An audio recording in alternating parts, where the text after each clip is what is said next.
This is Inside the Locker Room, where football isn't just a game, it's a war zone. Every take, unfiltered. Every prediction, ruthless. From Sunday battles to primetime legends. We break down the matchups, the mind games, and the moments that define champions. Fantasy, film, trash talk, all inside the locker room. So if you came for smoke, you're in the fire now. What's up inside the locker room? It has been a while. We've been busy, but we are finally back on this Sunday morning or Sunday afternoon for us in Central and Eastern. Oh yeah, Central time, and Adam, on the West Coast. So it's been a while, but NFL preseason just wrapped up, and we saw a lot, and we kind of determined a lot from post draft, and we kind of got a good look for these players going into the regular season. And I just want to kick it off because Shedeur and Dillon Gabriel was to talk all off season. Who was going to be that better quarterback? Who is going to be that quarterback 3, quarterback 4? Cleveland's already in a crowded quarterback room, but they wrapped it up yesterday or 2 days ago, and it's just been interesting to talk about Shedeur and Dillon Gabriel, but I'm gonna let you start it off, Adam. Just what are some takeaways you saw from Shedeur and Dillon Gabriel, and what overall conclusion did you come about these two players going into the regular season? Yeah, it was it was a little bit back and forth during the first two games. Shedeur had that one game where he looked really good. Of course, Dillon Gabriel was injured to start, and came in that second game, looked pretty good. Kind of came down to that third game where Dillon Gabriel looked a lot better, and Shedeur ended up being like 3 for 6, even though he played 5 drives in the second half, sacked 5 times. Sorry about my dog. And yeah, because of it, I think Dillon Gabriel is probably a lock for the QB2 role going into the season. Of course, pending Kenny Pickett's health, but I do think Dillon Gabriel is still going to be that guy that's going to be the QB2 going into the season. And Shedeur is just going to have to keep fighting for it. I think he's going to make the roster, but that's as far as I could go with it right now. Thoughts, Ben or Deuce? Yeah, I mean, you mentioned we see the last two preseason games were more comparable for this quarterback race, but this final preseason game was different because we had both Shedeur Sanders and Dillon Gabriel both following behind Joe Flacco after he started off the game. So it was interesting to see how they both played out. Gabriel went 12 of 19 with 129 yards with a touchdown, no interceptions for the last preseason game, while Shedeur went 3 of 6 with 14 yards. He had 2.6 yards per attempt. He had a rating of 56.2. So definitely a super rough game for Shedeur. And whether you want to blame the offensive line that was, trotted out there, or the receivers dropping balls, regardless, your job as a quarterback is to, push the ball forward and get the offense going. And, that's just, it didn't happen for Shedeur and the Browns in that third quarter, I believe. So for Dillon Gabriel's, sake on his side of things, he had, the better game last game. Shedeur against the Panthers, as we all remember, threw for 2 touchdowns, had a great game, but a lot of these, I guess, mistakes and things, show during the preseason for every team, for every quarterback. But clearly a lot of things moving forward for both Shedeur and Dillon Gabriel to learn on this football team. And whether Shedeur is, best suited to compete on the Browns rather than a different roster, we'll see how that shakes out. But that's what I've seen from the Cleveland Browns preseason. I know me. I really did. I'm a big, very huge advocate and supporter for Shedeur Sanders. I know we all are. We are very high on him coming out the draft. We even said he shouldn't have been drafted that low. But with that being said, yes, he had that good preseason game against the Panthers. Lights out and for his first performance, in my opinion. But I just think you still see them flaws that he had in college, and he's still having them in the NFL. Holding the ball too long. Yep. Bad pocket presence, I really like. I do think right now Dillon Gabriel is a more NFL ready quarterback than Shedeur. I will say Shedeur has a ton of potential. I really do believe in it. I just don't think he can get that with that crowded QB room just in Cleveland. Uh, I think he would, for him to succeed, in my opinion, he would have to be on a different team. But I do hope that he gets an opportunity, like to get that chance with the Browns. But like you said, you can't really blame it all on the line as much as you want to, because the quarterback also has to make quarterback decisions. When you're in the pocket for 20 plus seconds, or 10, 20 plus seconds, and you continuously keep running backwards and backwards, you would think, hey, let's throw the ball away. But no, instead he's still trying to find a receiver, and he's taking these sacks and sack again. You start to just see like these are the same flaws. You there, Deuce? You just cut out. I thought I was the one that froze for a little bit. I did too for a second. Hopefully, You're cutting in and out, yeah. dude. I think Is it's it back. back? Yeah, it's Yeah, you're back. back now. Yeah. Okay. Okay, yeah, but like I was saying, hopefully it doesn't, hopefully that the NFL can get him right and get rid of these flaws. Because like I said, I really do want to see him succeed. But y'all stated the stats already about Shedeur. I think Dillon Gabriel performed better. We thought that during training camp, Shedeur had performed better, and he probably did. But I think when it came against a real NFL defense, Dillon Gabriel just looked like the more NFL and more composed quarterback at the moment. But just jumping into the later preseason games, did y'all have any players that just standed out to y'all? Yeah, I can start that one off. I've been a huge supporter of Efton Chisholm this whole preseason process. Wrote a little article about him about like a month ago, or maybe even longer ago than that. But anyways, he's absolutely killed it. He's pretty much a lock for the Patriots.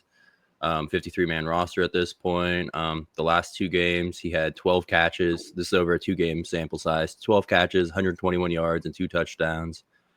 Really does look like the second coming of Julian Edelman to me. And he was undrafted. So the Patriots, they're not good at drafting first-round wide receivers.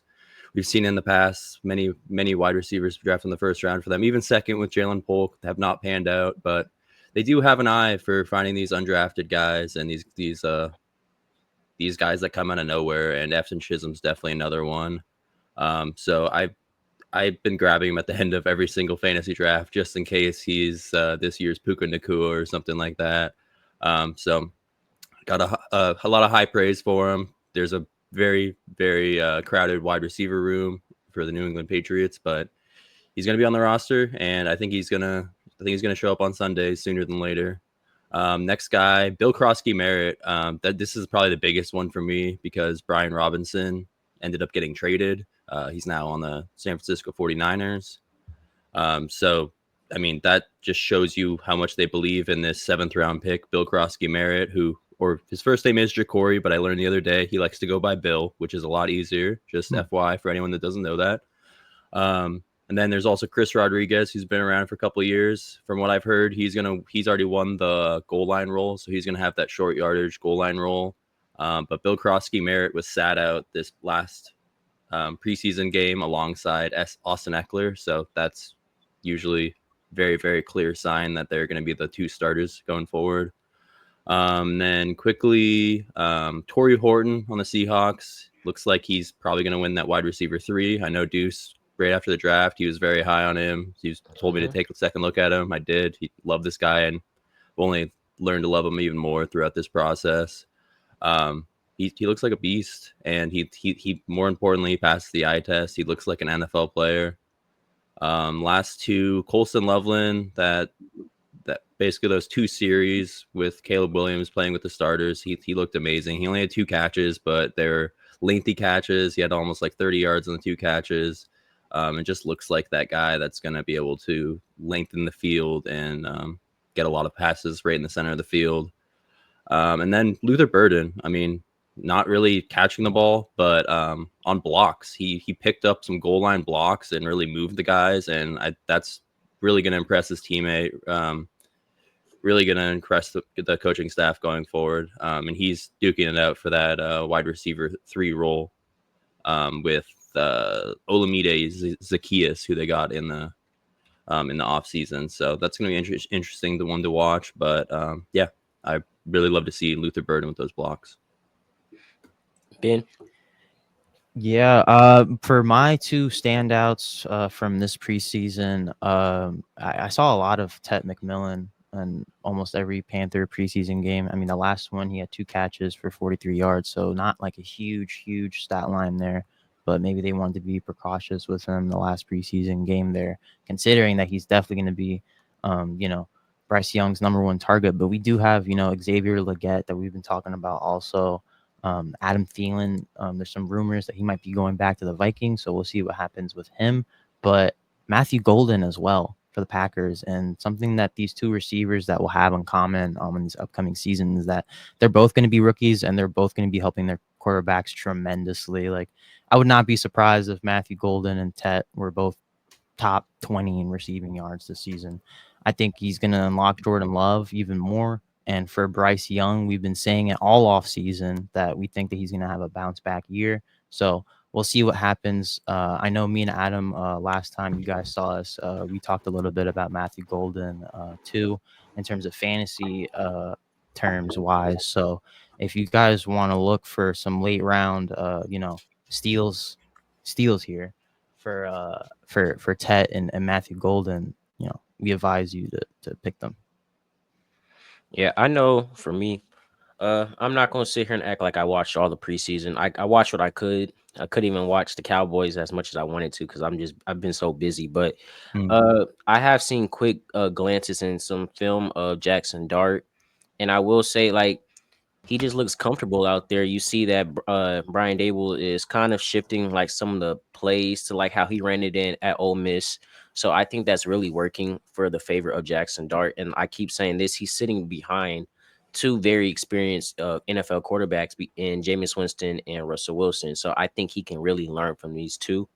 And there's no need to rush Jaxson Dart right now. You can give him 1-2 years. You can do like what the Packers did and just wait. And when he finally gets that shot, he's good to go. I think he's too good of a quarterback to really go rush into the spotlight right now. And I think right now all he has to do is just sit and learn this year or next year if he has to sit out again. But I think Jaxson Dart in the coming years can be one of the quarterbacks that can be facing for the top quarterback in the NFC East, against quarterbacks like Jaden Daniels and Jalen Hurts. And I know that's a huge bold take, but I really do think that if he can just like how he was looking comfortable in with New York, and if he continues to progress and continues just to get better, it's only going to build from there. And I already think he's off to a good start just by off of what I saw in the preseason. And it's the way that like team is just rallying around him too. You see guys like run off the sidelines to go and like cheer him for making a play that aren't even in the game. So like it seems like the locker room is like fully behind him already. So and it's maybe like just a matter of time. It's like the culture, you're trying to see that New York Giants culture that they had like in 2016 when they felt like a winning team.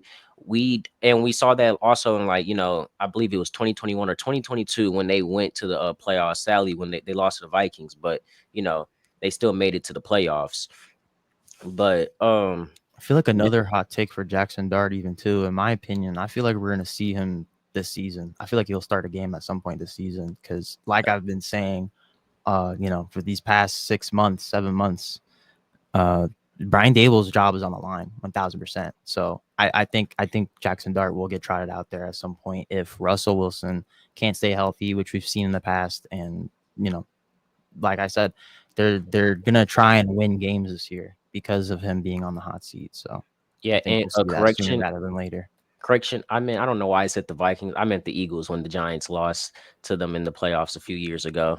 Sorry for the confusion. But you're good. One thing I also will say is before we hop on to this college football topic, Joe Milton, he struggled the first 2 games, but I am glad to say that he did look better in game 3. It's going to be a work in progress. He's still young. He's still learning this new offensive scheme. You just got to get time to get used to it. But like I said, with Jaxson Dart, even Joe Milton, these younger quarterbacks, you just don't rush them into the spotlight. Let them really get to learn and develop. And in my opinion, as much as people don't like Dak Prescott, I think Dak Prescott is an amazing quarterback to sit and just learn from. And I think Joe Milton already 100%. has I think Joe Milton already has the arm strength. He has the traits what it needs to be a good quarterback.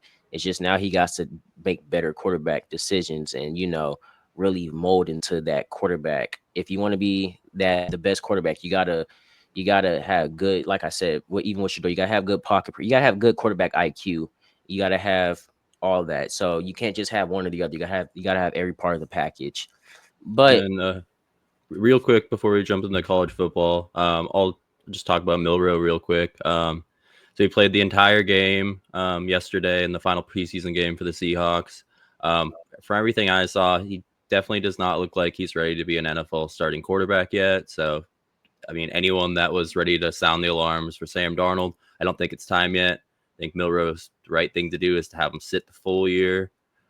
He scrambled for a first down, but then fumbled on the same play. I mean, that can happen to anyone, but definitely want to see him wrap up the ball a little bit more. He did make some nice plays in the second half, but considering he played the entire game, Seahawks lost 20-7, so he was able to salvage, get a touchdown at the end. It was a pretty nice throw, but at the same time, I definitely don't think he's ready to be an NFL starting quarterback yet. yes, but I like you said, it's a work in progress. Just you got to give him time. Don't rush him. Don't Yeah, rush for him. sure. I think Jalen Murrow has the potential to be a decent caliber quarterback, even a very good quarterback at that. I always see comparisons to Lamar Jackson, with the running of the ball.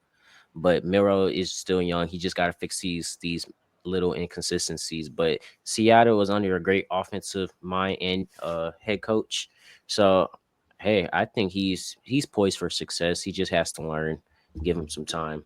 But And he wants it. He's like the hardest worker in the room. So like mhm. I definitely see it working and long term. Just not there's yet. the Seahawks have young players around him too.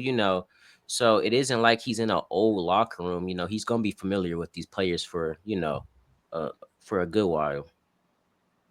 But jumping into our college football segment, college football is finally back, which also means football, is back for a good while. So Sure. we're gonna be entertained for the next few months. But college football started in Dublin yesterday. Iowa State. I mean, yeah. Let me check. It Iowa was State, Kansas State. Yeah. yeah, Iowa State and Kansas State. Were y'all able to catch that game? Yeah. Yeah, So I saw the first half of it. Yeah.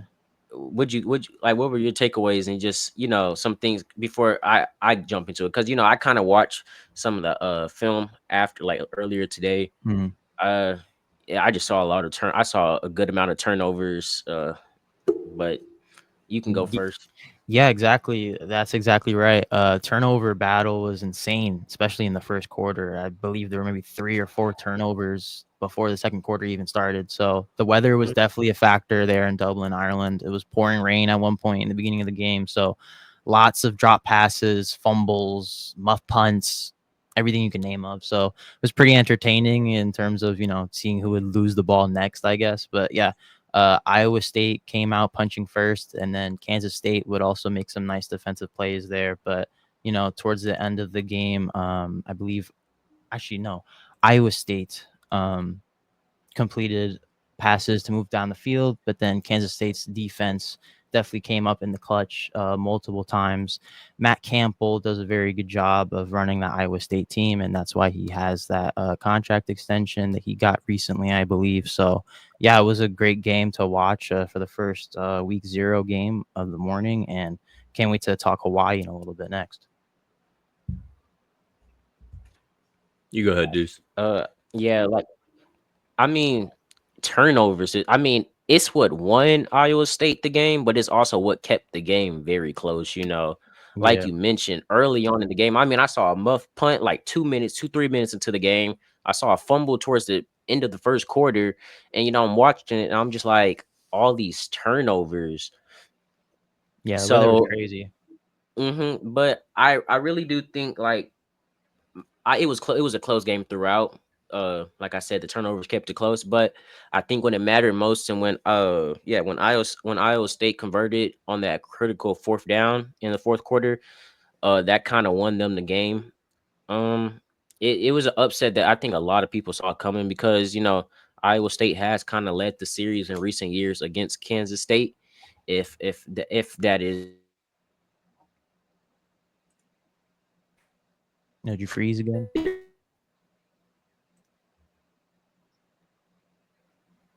did lose, I would keep a note for quarterback Avery Johnson on Kansas State, their quarterback. I think he's pretty good. I think he's still a top quarterback in the Big 12. So hey, I'm ready to see more of him. Did you get to check out that Hawaii game, Ben? Yeah, I did. It was a great game to watch. It came down to the very last seconds actually. Hawaii ended up pulling off the W, but in the first quarter it was pretty worrisome for them. They had an early fumble for a touchdown recovered by the Stanford defense. Really big bad hiccup there from the redshirt freshman Alejandro, I believe his name is, if I'm pronouncing that correctly. And but you see this Hawaii team keep fighting. Really nice, passes and deep balls from the redshirt freshman, and he eventually gets the W. And the kicker kicks at the last second of the game. But also, the Hawaii defense in this game came up huge at the end of the game because Stanford was about to go and try and go in for 6 for a touchdown, but they instead only had 3, and that allowed Hawaii to march down the field and kick the game-winning field goal to make it 20-17, I believe. That was the correct score. So I think you're right. so cool things, watching this college football opening weekend, and props to Hawaii on getting their first W of the season. We have a lot of friends that listen to us, and shout out to the Sports Nuts as well. Brandon Keeler, they listen to us over there. So let's go Hawaii, baby. Adam, were you able to catch some college football this weekend? I wasn't. I kind of ran out of time yesterday between the Seahawks preseason game and then trying to watch the Mariners game. I won't lie. I did follow those 2 games a little bit. So it's cool to see a couple exciting games on the first day of college football. But instead of really talking about the results, I'll just kind of talk about my excitement about these quarterback prospects. Texas is entering the season as the #1 ranked team. We get to watch Arch Manning as a starting quarterback finally. So it'll be interesting to watch him throughout the season. You keep hearing things both sides. You hear him. You hear people saying that he's definitely staying in school. He's even kind of said it, but then I've been reading stuff recently saying that like it's not a done deal. So until the season's over and until he's decided to either declare for the draft or stay in school another year, it's gonna be a lot to talk about. But I just want to see him play on the field. Really excited for that. I'm excited to see all these other quarterback prospects as well. We could see 6 first-round quarterbacks this year, which after this kind of down quarterback class, it's going to be really cool to see. So probably a little bit less defensive linemen, less running backs next year. And we're going to see a crazy quarterback class, crazy wide receiver class, but really excited to see like Garrett Nussmeier and many other of the top quarterback prospects this season. Shout out Drew Aller too. He's in that class next year too. Definitely. And we will be covering more for everybody that's watching right now. We will be covering more college football as the weeks go on. Me and Michael got our HBCU segment. Unfortunately, he wasn't able to make it onto the show today, but catch our weekly HBCU talk in the sometime later this week. Grambling faces Langston in the Shreveport Classic. I will be there in attendance. And also Southern and North Carolina Central played yesterday in Atlanta, or Georgia was one of those. I don't know if it was in Atlanta or at Georgia State Stadium. It was one of those two.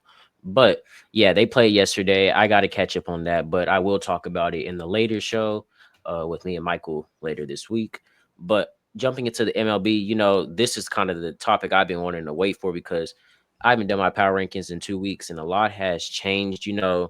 The Brewers, despite they've been hot all since for a good while, but they did lose a few to the they lost 2-3 to the Cubs recently, and then they're currently tied 1-1 against the Giants, and the game is still going on as right now. But the Brewers are still the best team in baseball, whether you like it or not. First team to 80 wins. You cannot, you cannot hate on that. Adam, just what are your thoughts on like just the Brewers in general this season? Because I do remember when they were on the rise, and I said it. I said just watch out for the Brewers. They're gonna be a really good team. Yeah, they went from just being that like hot team that you're like, hey, when's it gonna stop, to just like, oh, it's just continuing. I mean, just their run differential alone, it's right around plus 200, which is absolutely insane.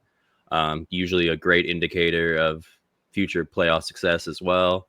Not that teams that just have like a plus 20 run differential can't sneak in and then make some noise. But I mean, the craziest thing to me was I released some power rankings August 19th last week. And the time I had done it before, I think was like August 4th. So it had been about 2 weeks, a little over. And the Brewers had gone 12, and like I had to do a double take because I only added one more loss in the loss column, and they had 12 more wins. Like they had gone on a 12-1 streak since the last time I had done the rankings, and it wasn't even like crazy because that's what they've been doing for basically like 2 months now. They'll lose 2 games and they'll win 10. Like it's crazy, and they're not doing it with home runs. They're doing it with clutch hitting. They're actually doing it with some pitching this year, which is very uncommon for Brewers teams over the last like 5-10 years. So the crazy part is some people aren't ready to like crown them as like World Series favorites yet. There are a ton of good teams, but they have to be a favorite for me at this point. I think they got a strong chance to win the World Series, like just by watching them. Like you said, they'll lose 2 games and then go and like win 10, 12 in a row. And they hit the ball. They do everything like they're fully well-rounded. They're doing everything well. They're hitting the ball well. They're fielding the ball well. They're pitching well. Like it's hard to pinpoint they're even like their best player. Like they're just such a well-rounded team. I think like they kind of remind me in a sense, like a few years ago of the Orioles. They had a good, well-rounded team. Yes, they may have not won the World Series, but they were still a good, well-rounded team. This Brewers team is like I really don't think like no team. I thought the Tigers were going to be the best team in the league this whole season. They looked incredible. They looked sharp, but the Brewers just came out of nowhere and they just instantly looked like just way better than like what the Tigers were doing. It's hard to point out these flaws that the Brewers team has. So that's just my real quick take on it. Yeah, it's honestly it is crazy what they're doing. I still think the Tigers are like one of the best teams in baseball.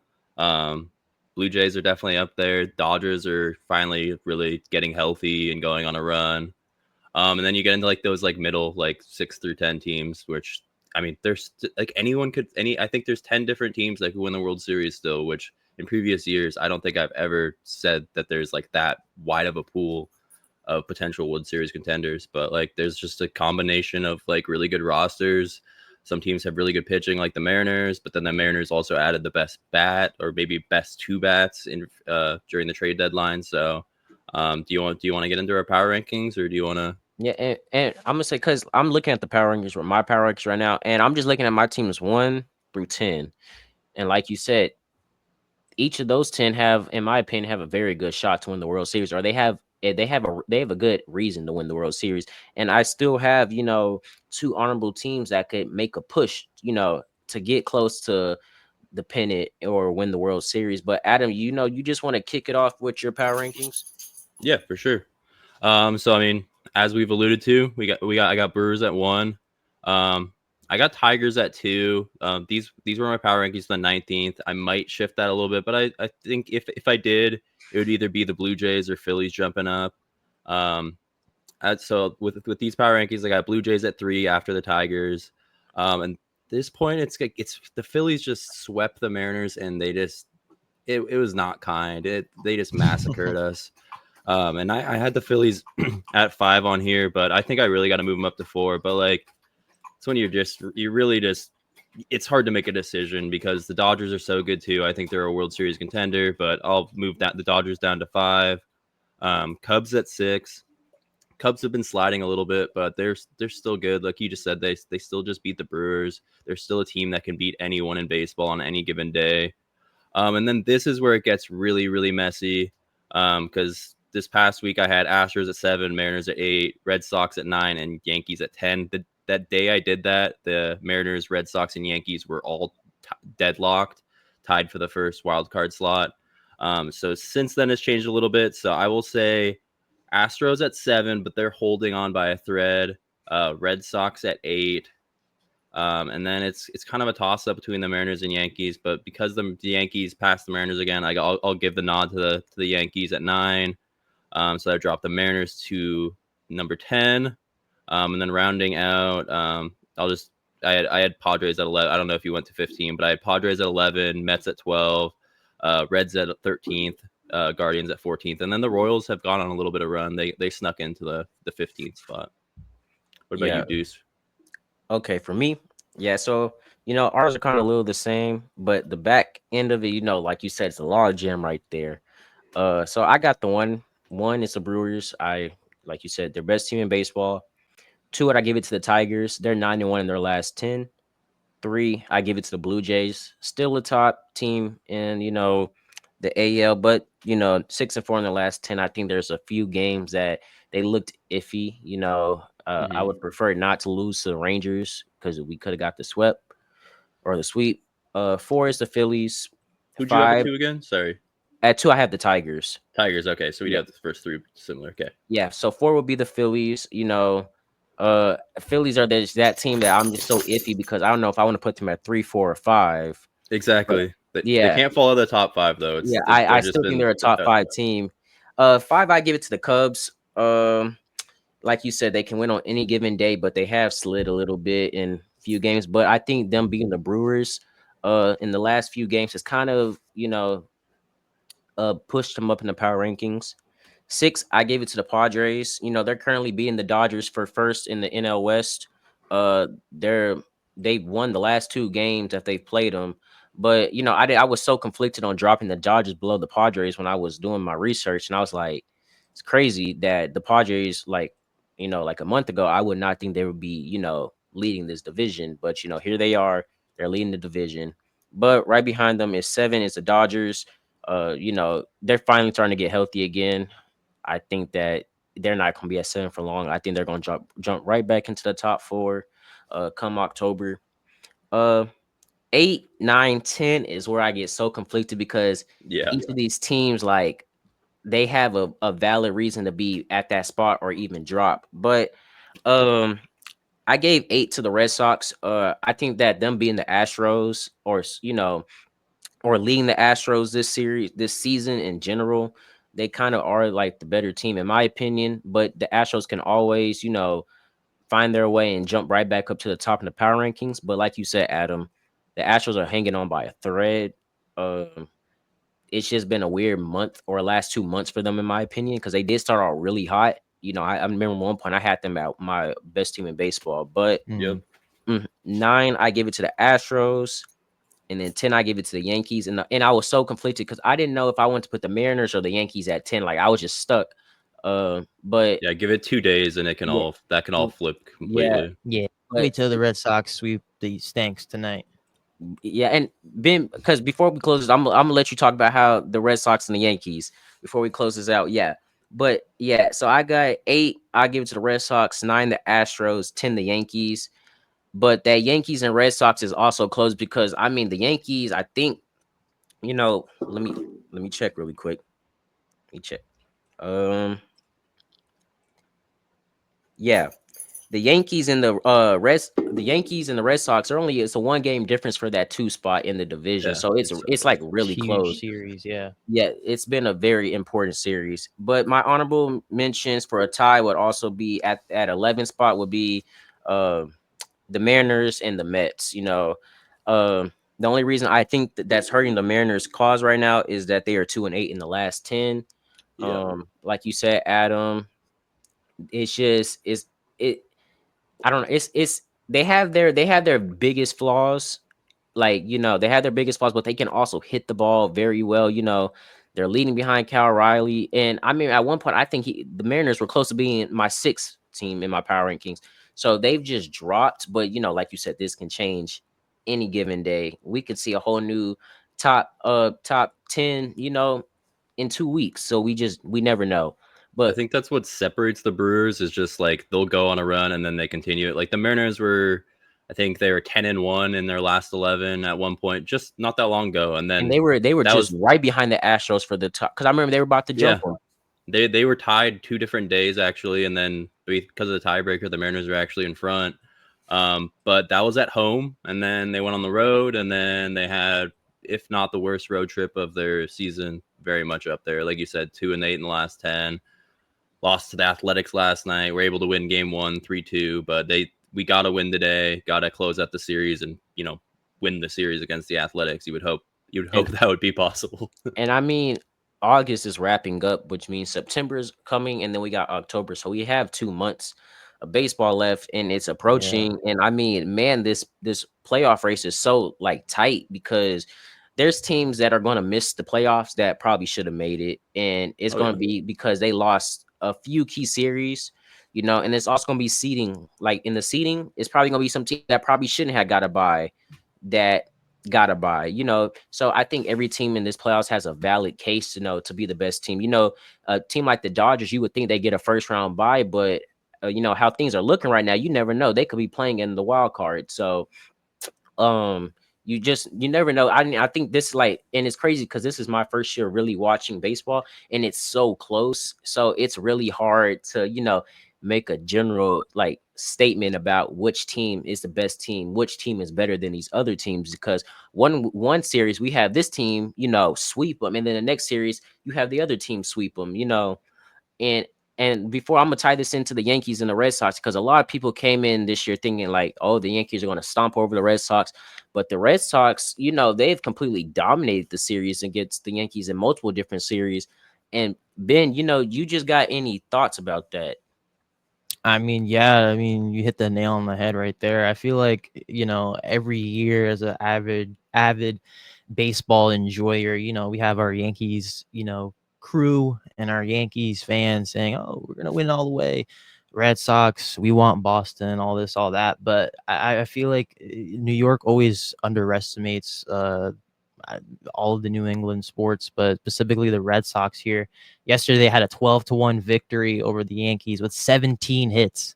17 hits. So the bats were cooking yesterday. It was a great outing. Sadly, Marcelo Mayer is out for the rest of the season, I believe, but huge bats from Roman Anthony and just a plethora of other players. Duran getting in there.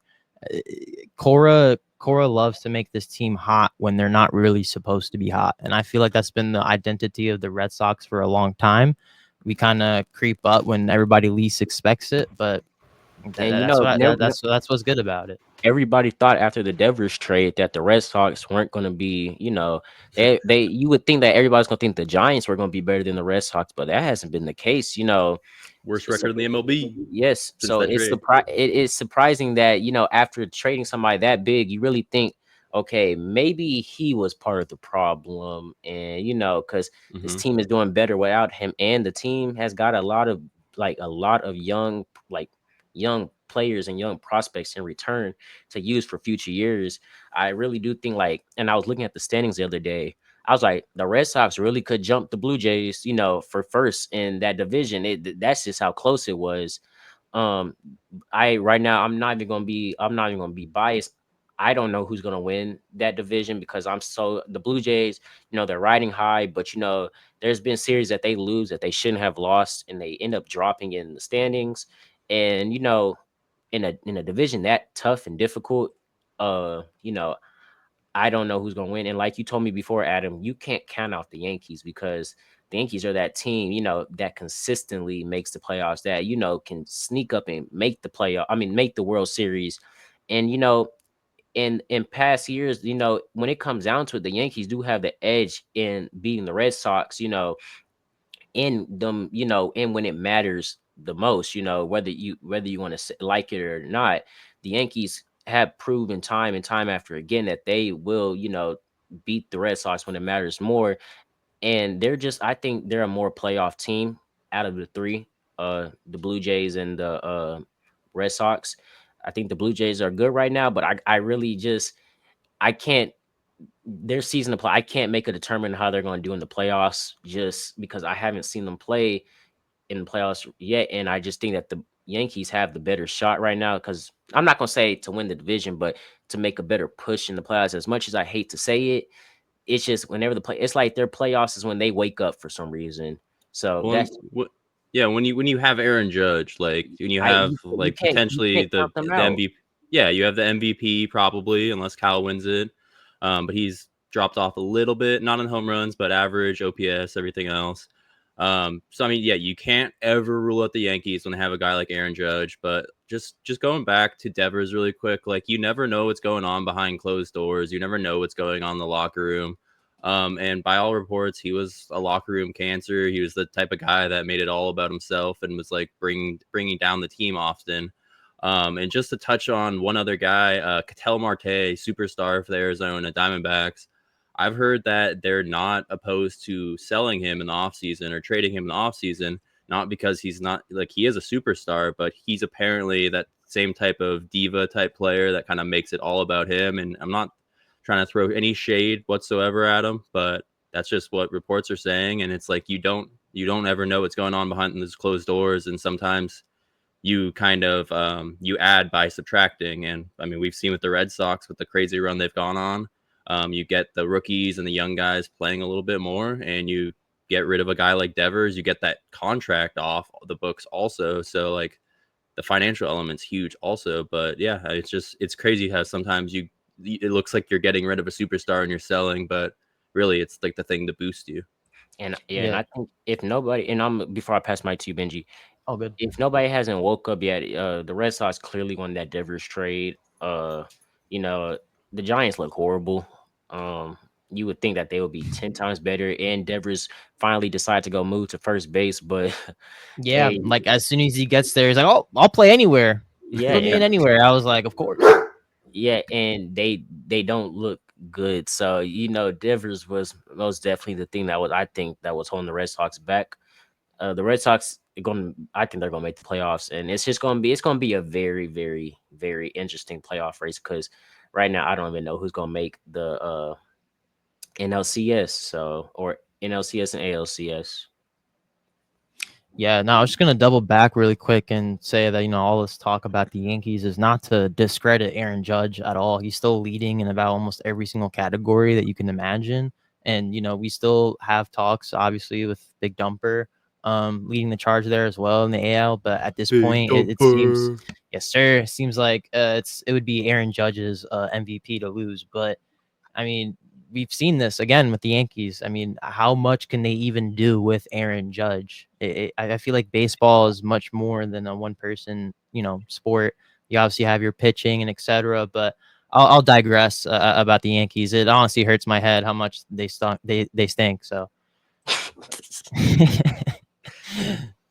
But I love it. like we keep saying, to close this out, next week is week 1 of college football, and it's 1 week till the NFL season starts. We got a lot of stuff going on. We got Adam's Apples going on.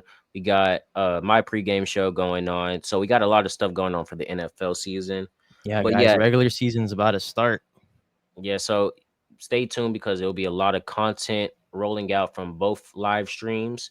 Also, Michael wasn't able to make it today, but like I said before, we do have our HBCU talk that we try to do weekly. But whenever we both find time in our schedules, that will get posted on Instagram. Week 1 of college football is here, so we get to see a lot of interesting games. Ohio State and Texas play.